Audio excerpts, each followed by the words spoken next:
From the field to the court, from the sideline to the spotlight, I'm bringing you the voices behind the grind. You know the name, you know the game, but now it's time to hear the story. Welcome to One on One with Nye. Hi, everyone. Welcome to One on One with Nye. It's Nye, and today I'm here with Miya Giles-Jones. Maya is a 6 foot guard transfer from NC, North Carolina. You may know her from her amazing work in high school. Let me pull out the stats. She was nominated as a McDonald's All American nominee, ended her season as a 4 time Conference Player of the Year, 2 time District Player of the Year, 4 time All State honoree, 4 time All District, first sophomore team selection in 9-10 Female Player of the Year, as a sophomore. This was just her sophomore year, and she has did all of this in high school at Terry Sanford. It's amazing. Thank Congratulations. you. And she's going to bring so many great things to the Hill as she's already been doing as the season has started. Yes, so 23 to 24, she did not play due to injury. 24 to 25, she was at Fordham University as a guard. And 25 to 26, she is the number one women's basketball player here at FAMU, and she's a forward. Yes. So I'm so happy that you're I'm here. glad to be here. Thank you so much. So first, we're gonna start off with your beginnings and background. Can you Mm. tell me how your journey began and what led you to play basketball? Okay, so I started playing when I was 6 years old, six, and I played rec. But we had leagues where it's like 6 to 8 or 9 to 10. But I played up because I was like always bigger than the 6 year olds. So I always played up, and I started off as like just a defensive player, like literally just a defensive player. And people started telling me like you actually have potential, like you could be good. So I started working out more, training, getting in the gym. And as I got older, progressed, like went into AAU, and then once I got into AAU, that's when like college coaches would like start calling and stuff because they seen like my frame and I can handle the ball at my size or rebound at my like stuff like that. So kind of started. I started at 6 years old. Started with recreation basketball, and then it just got bigger from there. Was there anyone or anything that specifically inspired you growing up? I would definitely say my grandpa. I kind of tell everybody like I was at a point when I was like young, kind of a little immature, like I wanted to quit basketball, but it was only because like my mom was like very hard on me, but like now I see like why she was hard on me because of the potential she's seen in me, but I was like I don't want to play basketball anymore if I gotta get yelled at. Like it's not that Right. serious, but it was that serious, and I honestly like tell my mom now like I really appreciate like her yelling at me, getting on me, and I kind of needed that. But my grandpa is the reason why I like kept playing. Like he told me like what, like it's not that serious. You're going to be somewhere great someday. Like just stay with it. And because of him, like I kept playing and kept playing, and I am where I'm at now. I love that. Our Yeah, grandparents, they honestly know what's yes, best. I'm They telling know what's you. best. They know. They And can that's see another it. thing. I was like, my grandpa, like he tell me something. My mom told me that I listen, but my grandpa told me something. I'm locked in, like I Right. overly listen. So when he told me, I was like, let me just keep playing. It's a Like, big yes, difference. like. So, the basketball culture in high school, how Mm. did it shape you? I don't know. I feel like everybody's high school culture is different. Right. At Terry Sanford, like in North Carolina in general, like I say North Carolina is the hoop state. Like we hoop, we got hoopers. So I feel like it was a little bit more serious down there. Like we a lot of more I would say better competition than other states. So it really helped me with college. I feel like I was prepared a little bit more than maybe other people because of we practice like college players, like the workouts we was lifting weights. I hear a lot of high schoolers now say they don't even lift weights in high school. Like we were lifting weights in high school. You know, it was serious for us because a lot of us were getting recruited. So I feel like it really helped me for college because we were doing things that we do in college now in high school. So yeah. That's good. Going Mm. somewhere and you feel over prepared Yeah, yeah, because everyone doesn't have that opportunity. So yeah, that's good that you got that yeah. opportunity. So moving on to your high school Hmm. success, how did it feel to get 9-10 Female Player of the Year? It was so good. And then I want to say, was it Kevin? I don't know. Was it Kevin Durant or something? I have the video, but Kevin Durant was one person who shouted me out, like who, Wow. yeah, said it. They had picked a celebrity like guest for every person that got it, and he was. I think it was him that told me like, congratulations, you won. Mhm. So it felt really good. The city was definitely behind me. Like it was just good. Like it felt good. It felt good. That does feel like such a great Yes, feeling. that Like felt being good. recognized, seeing your talent get recognized with Yes. so many awards. How were you able to stay grounded? Because you were so young getting these awards. Mm, Like, how did you stay grounded through it all? I don't know. I just always been a humble kid. Like I'd never like got the big head. I always knew like I have more work to do. I don't know. I kind of always kept me like a lot of mid majors and would call and stuff, and I was like, if Power Five's not calling, I still got more work to do. So I'm not that good for real. So I don't know. That kind of kept me grounded a little bit that Power Fives weren't calling, but I don't know. I just always been humble.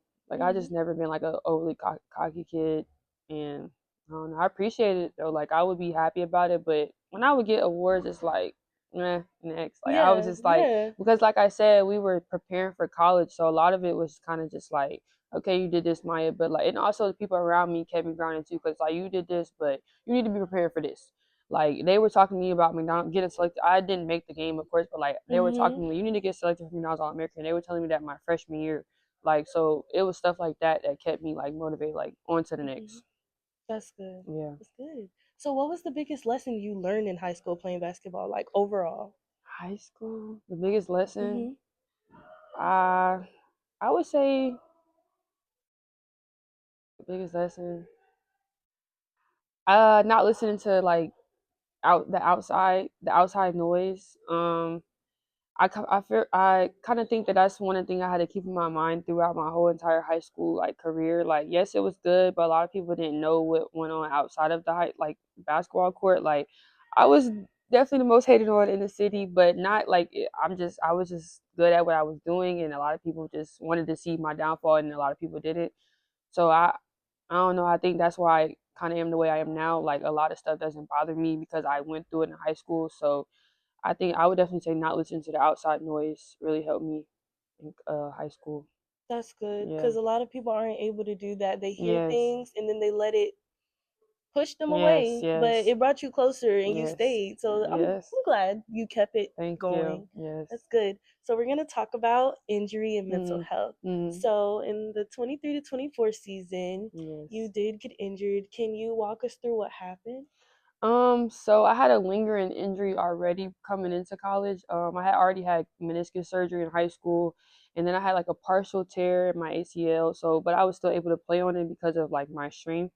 So when I got to college, I went through preseason, summer workouts, and when right before like we were about to kind of get into game, I don't know, like I tore it more, I guess, during practice, and I went and got a MRI and all of that, and I just couldn't like take the pain anymore.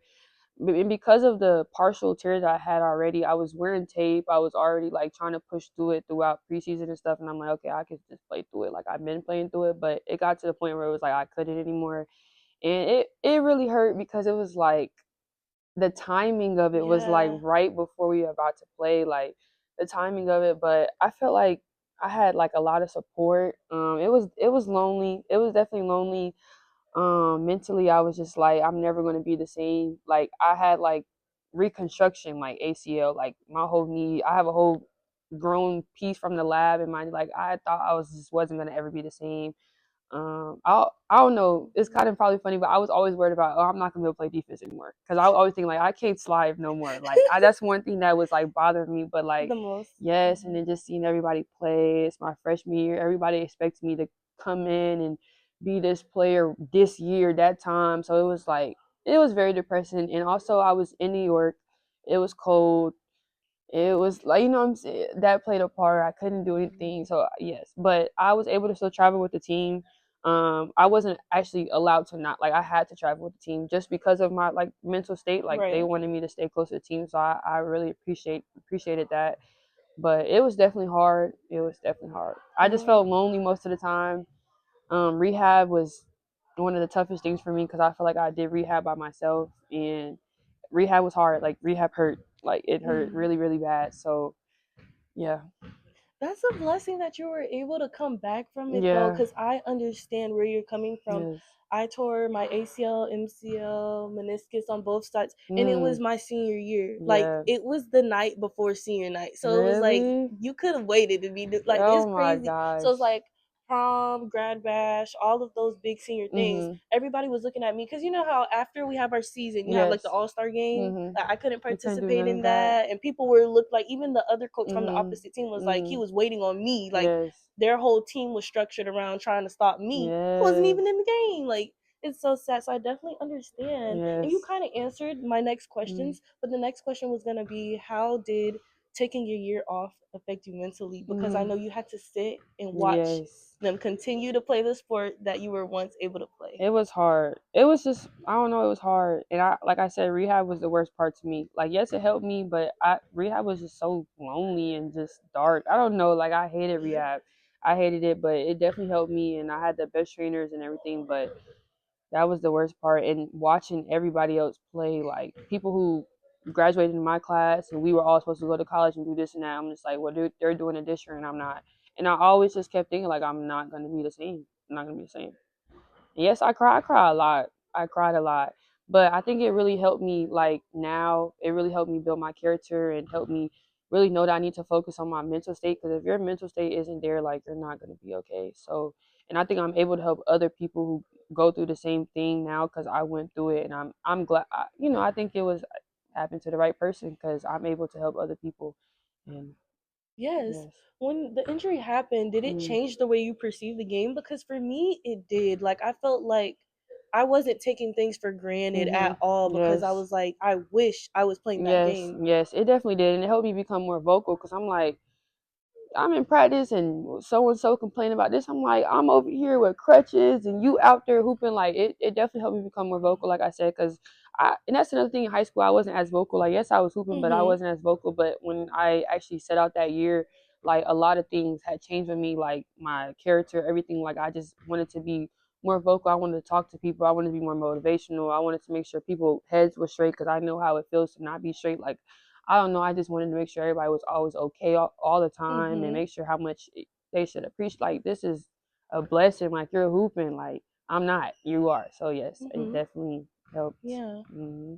I know a little earlier you recalled having a support system. Can you Mm. recall anybody specific, like family, friends, teammates? I would just say my mom, my grandparents, and my like AU teammates. Like we were so close. Like I said, and my AU Mm-hmm. teammates, we played at the same high school, Right. so we were so close. And like I said, we were definitely the most hated on, but we built something where we were at, and we were just close. And I had them to lean on, and because they always had my back no matter what. Like I said, a lot of people would talk down on me, whatever, because who I was, but I always had people around me that was just like good people. So I think that always kept me up. But for sure my mom and my grandpa, definitely. It's still to this day. To To this day. this To day. this I day. love that. Yes. Okay. Do you Mm-hmm. have any advice for any athletes who are dealing with injuries or Mm-hmm. setbacks? Like currently they don't know how to get through it. They just need some Mm-hmm. advice to keep them going. Um, it don't rain forever. It don't rain forever. You're gonna get through it. You just gotta like I don't know, you gotta listen. Cause I ain't wanna listen. I ain't wanna you gotta listen. I feel like you gotta listen. If you have like lingering injuries, stuff like that, you gotta take care of your body. You gotta listen, you gotta put the right things in your body. You gotta listen to your trainers, whoever's you doing rehab with. You have to listen, take care of yourself, because it will affect you later on down the line. And I don't know, just Mhm. believe in God, and everything's gonna work out. Mhm. Yeah. Now, on the more brighter side, how Mm. does it feel to be back? Like, Oh, it feels great. It feels great. I feel like I'm, still got a little couple growing pains. I'm still getting used to it. Like I played, I think 20 something minutes the other night against mhm, FSU, and I'm just like, that's like my first real game actually going for that long since high school. Like that, like I just feel like I don't know. I was nervous, but I'm happy. I'm just mhm. glad to be back, and I'm just like so grateful. Honestly, like just grateful to be here, be on the court. It just feels good just to be able to play. I'd be grateful to just go to practice. Like I just like Honestly, yes, like to be able to dress out and actually practice. So just yeah. grateful. That's good. Yes. FAMU is a lot of people's dreams. Like Mhm. to be an athlete at an HBC, the number one I hear that. HBCU. I hear that. Like people dream about this. Mhm. And as I do my journalism stuff Mhm. and I'm looking at the athletes Mhm. under all the FAMU coaches, Mhm. there's high school Mhm. athletes under Mhm. it. Coach, like Yes. they're Yes. My trying coach so tell me hard. all the time they Yes. reaching out to her. I'm like, Oh, yes. that's amazing. Mhm. So now we're going to talk about your transfer journey. Mhm. So what led you to be here at FAMU? What made you choose FAMU? Okay, so what led me, just some circumstances at my previous school, Mhm. wasn't on the same page, with Mhm. the coach, but didn't burn a bridge. I'm grateful for everything she did for me, but it just wasn't the right spot for me. Right. Also, I just think, like I said, the injury kind of played a part. Like sitting in the same place I had got injured at, and just that same space, it just wasn't right anymore. So I just felt like I needed a change, a new start, something brighter. Florida. I needed where I'm at now. I needed Coach Gordon, and like I just needed her. And I got a lot of calls and stuff. Like I was talking to different people, and everybody asking me the same thing. And I just felt like when I talked to Coach Gordon, it was kind of like, what do you need? Like, what do you want?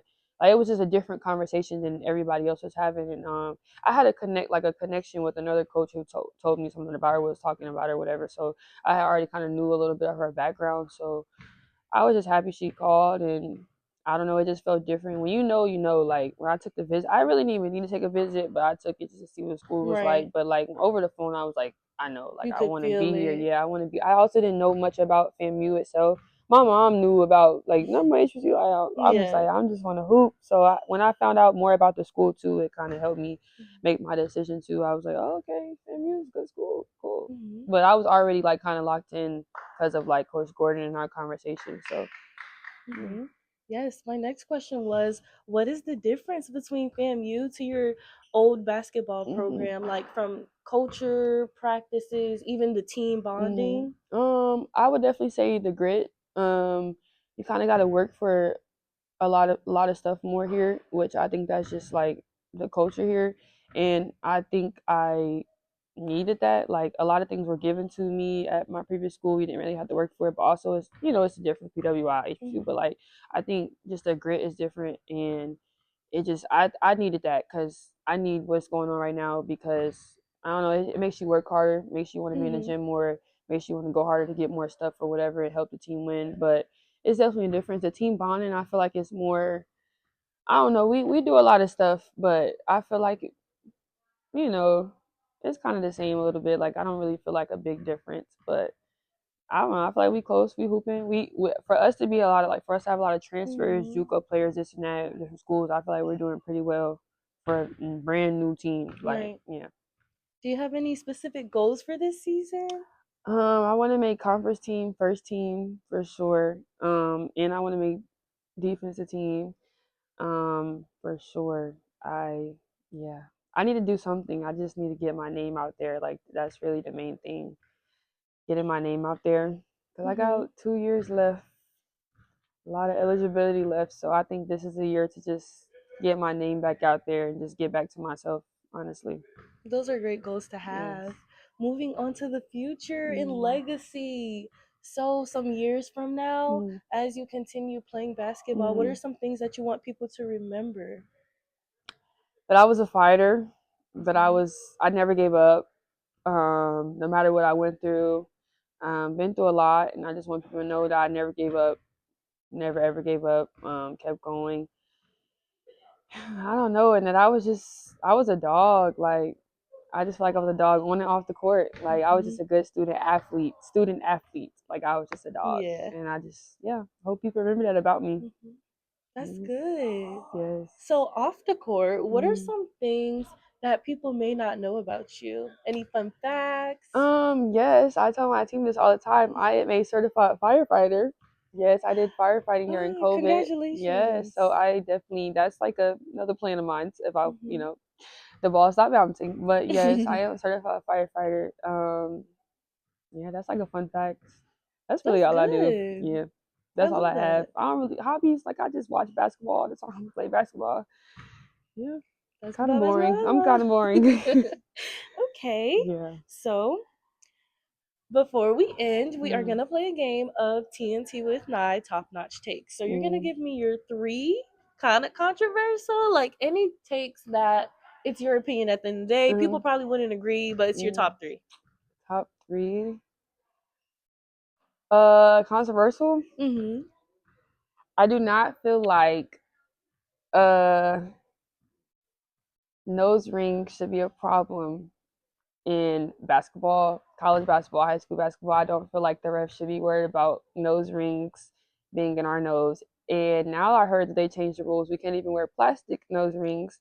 So I feel like Oh, that should not be they should not be worried about that during the game. I seen it happen with Hannah Hidalgo during the tournament, and they let her play the whole game with the nose wow. ring in. And then during the game when she's cooking, they told her to take it out, and it took her a couple of minutes. So of course her momentum was down. Um, yeah, hated that. Um, what's something else? What's going on in the world? Like I don't know. It's a lot of stuff. Okay, something that's probably not being talked about right now, but was being talked about for a long time. I would definitely say the injuries in case of Caitlin Clark situation. I feel like it was more so not on Caitlyn as much as people was putting it on her, and I feel like people needed to give her more grace. Like I feel like it was more of her fan base. They were attacking injuries more than Caitlyn was herself.